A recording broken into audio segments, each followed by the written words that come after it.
C এর পর কে থাকলে সি এর উচ্চারণ হয় না।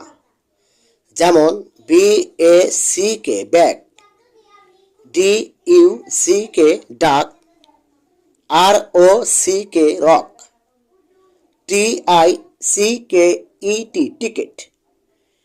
এখানে প্রতিটি ওয়ার্ডেই সি এর পর কে থাকার কারণে সি সাইলেন্ট আছে।